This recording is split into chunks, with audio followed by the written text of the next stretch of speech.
And tonight, we know Americans trapped in Israel are fighting to get out as the war between Israeli forces and Hamas escalates.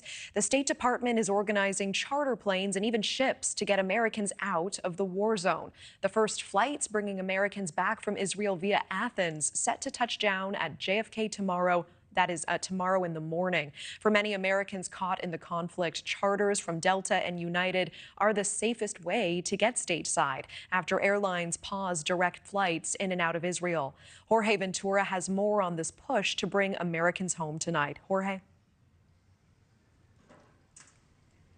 Yeah, Natasha, I spoke with an American couple who is one of the thousands of Americans right now in Israel trying to flee the country right now amid more possible attacks by Hamas, and also just the constant rockets being fired into the country. And as more airlines are canceling flights out of Israel, more Americans right now are desperate on trying to find a way out of the country.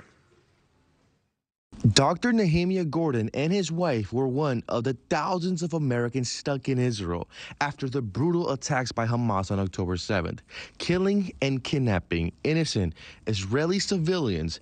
Dr. Gordon previously served with the Israel Defense Forces, and on Thursday, he received information that he needed to leave Jerusalem immediately for his safety amid any more possible attacks by Hamas. Rockets were fired into Israel by where Dr. Gordon and his wife lived in Jerusalem, forcing them into bomb shelters. We heard 10 explosions. Later found out, a lot of those rockets had been intercepted by the Iron Dome, but others got through and people were killed. There was a young Muslim boy in a little town outside Jerusalem who was killed by one of these rockets. So that it's indiscriminate. They'll kill whoever they can. They just want to kill people. Dr. Gordon and his wife originally had a flight scheduled with American Airlines, but the airline canceled on them, forcing the couple to flee Israel immediately, taking them through several countries, including Jordan, where he tells NewsNation that officials were watching his movements and he feared he could be turned over to Hamas. My wife and I were quite sure I was going to be kidnapped in Jordan. When we crossed over into Jordan, they saw my Israeli passport and they said, "We need to know where you are every second of every day." And we were expecting that they were going to send someone to pick me up and hand me over to Hamas. Gordon and his wife were able to make it out of Jordan safely. It took the couple a series of flights, in total 45 hours, to finally get back on U.S. soil.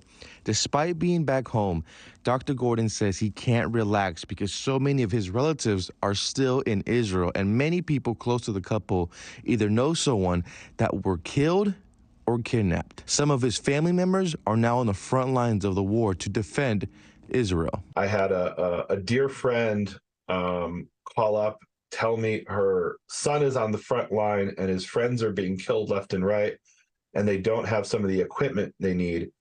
And she needs to get money immediately to her other son to go buy bulletproof vests and other equipment so her son on the front line can survive.